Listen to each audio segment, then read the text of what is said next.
Joining me now is author and broadcaster Rabbi Shmuley. Rabbi, some of the anti-Israel rhetoric we have seen in this last week has been absolutely appalling. There is a callousness that is disturbing, the way Israelis are dehumanized. And Rabbi, it seems that Israel is the only country that is scrutinized and criticized after its people are attacked by terrorists.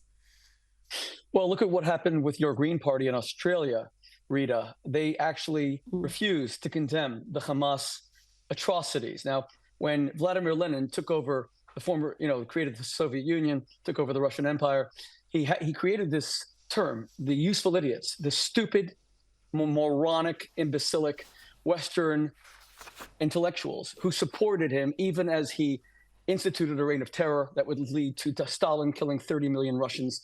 The Green Party, all of these people who condemn Israel, they are useful idiots at best, and Hamas themselves are laughing at them because Hamas knows that if they gain power, what they would do, they would kill people like these Western intellectuals, women who walk around even just showing a little bit of cleavage. They would be killed. They'd get clitoridectomies. LGBTQ citizens would be castrated, hung from cranes. So even Hamas laughs at them. They are useful idiots at best, and they are anti-Semites at worst. What we're seeing is a global glut, a tsunami of anti-Semitism. It's a 2,000-year-old hatred. We hoped that it would go underground. And after the Holocaust, where the world barely spoke out against 10,000 Jews being murdered every single day. So you had 10 October 7th every single day for 4 years. The world barely said a thing. No one would even take the Jews in. It went underground a little bit because even the world was shocked by what their own hatred of the Jews led to. And now, 3 generations after the Holocaust, we're saying that the world is no longer ashamed, that they're brazen in their anti-Semitism. And I want to just tell all my friends and viewers in Australia, and Rita, thank you for having me so much. You're an amazing friend to me and the Jewish community. I'm married to an Australian woman. I love Australia. I lived in Bondi for 2 years as a teenager. Australians ought to know that Americans are watching them very closely and are shocked by what they see. We are shocked to hear that people were chanting Jews should be gassed outside of the Sydney Opera House. We are shocked that the Green Party will not condemn the beheading of children. We are shocked that they will not condemn the murder of 270 people at a music festival. Go and try to find a music festival under Hamas. Anyone that participated, of course, would be shot or imprisoned. We are shocked by what's happening in Australia, and Australians have to reclaim their democracy because remember, it starts with the Jews. We're the canary in the coal mine. It ends with everybody else. So just know what's coming. Islamists, if they're not stopped, God forbid, you are the next target. Now, you did mention the Greens. Let's have a look at this image from our parliament yesterday. The Greens, we also had a couple of teal MPs, Kylie Tink and Sophie Scramps, and Tasmanian MP Andrew Wilkie, refusing to support a motion to condemn Hamas. I didn't think these far leftists could get much lower, but here we are. The MPs backed an attempt by Greens leader Adam Bandt to amend the bipartisan motion. They wanted to accuse Israel of war crimes and sought to erase a statement declaring Australia stands with Israel and recognises its inherent right to defend itself. Rabbi, what would you say to those who accuse Israel of committing war crimes, like the Greens? This entire war is about war crimes. It's about the war crimes of Hamas against the Israeli people and against the Palestinian people. Let's remember that Hamas was elected. First of all, when everyone says that Palestinians are blameless, would it were that were completely true?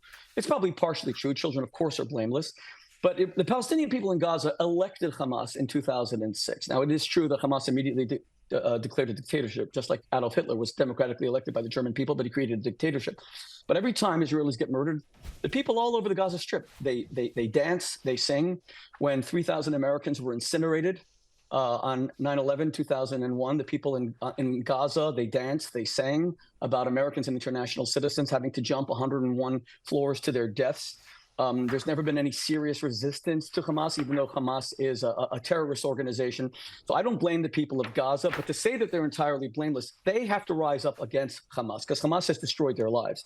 When you speak about war crimes, what do people expect Israel to do? Just let their citizens die and then they use the word retaliate.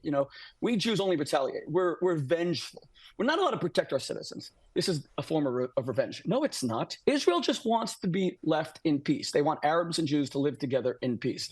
All of the carnage and destruction that we're seeing right now in these images as I'm speaking is the responsibility of Hamas. Who was responsible for the destruction of Germany in the Second World War? Who was responsible for the destruction of Japan? Was it Winston Churchill? Was he a war criminal? Was it Franklin Delano Roosevelt? Was he a war criminal? We consider those two men the greatest two statesmen of the 20th century. Hitler was responsible for the destruction of Germany. The Emperor of Japan, Hirohito, was responsible for the destruction of Japan. When you launch aggressive war and incinerate and destroy innocent lives, and then Western democracies fight just to establish civilization again, you cannot blame those democracies for being civilized and trying to uproot the barbarity in our midst. Over the last week, we have seen plenty of protests in the West, from Melbourne and Sydney to London and New York, for the Palestinian cause. But we are now seeing some data coming in showing overwhelming support for Israel and Israel's right to defend itself. CNN found 71% of Americans call Israel's defensive war justified, whilst Washington Post has 78% saying support for Israel is appropriate or insufficient. Only 18% say it's too much. Rabbi, there's a great deal of goodwill for the only Jewish state, perhaps not amongst academia and celebrities and leftist politicians, but the general public is largely supportive. Because the general public are people of decency. They just want to raise their children and be safe. When they see that children are burned to death, when they see that women are raped and murdered, and when they see that these fraudulent, fake snake oil salesmen, Hamas, who call themselves religious. I love the way we call them religious extremists. Let's remember Hamas took either an unconscious or dead Israeli woman. We don't know her status. She was in her bra and her underwear, and they paraded her body around in Gaza. These religious, disgusting, prurient men who were almost advertising that they're into necrophilia. You're talking about sickos. You're talking about a level of a demented morality, the likes of which the Western world has almost never seen, and which the Palestinians seem kind of okay with. Where was the disgust on the part of imams? You hate Jews? Okay, you hate Jews, but they're dragging around a woman in her bra and her underwear, and you claim to be religious? You guys are sick. You're a disgrace to Islam. You're a fraudulent snake oil salesman. As far as academia, I don't know how much hope there is for our universities anymore. That Harvard students are actually siding with terrorists is I can't find the words. I was the rabbi at Oxford University for 11 years. Maybe I shouldn't be surprised. But I'll tell you something. Alicia Keys apparently just posted and immediately removed a post, Alicia Keys, where she said, "What are all you thinking you would do if you weren't afraid?" And she says, "I'm thinking of paragliding." Let me repeat that. Alicia Keys, a singer, just said she's thinking of paragliding. You're thinking of paragliding what? Into Israel and shooting and killing people? How I'm struggling to find the words because we're all in a state of shock. Well, BLM Chicago has no morality. Well, the BLM Chicago used that image of a paraglider to express their support for the Palestinian cause. So it's incredibly, callous isn't cover it to be using that image when they know those paragliders went to that music festival and raped and slaughtered and took hostages back to Gaza from there. I mean, there's nothing there that's remotely defendable, and yet it's become an image. And we saw protesters again in Europe who had the image of paragliders on their back.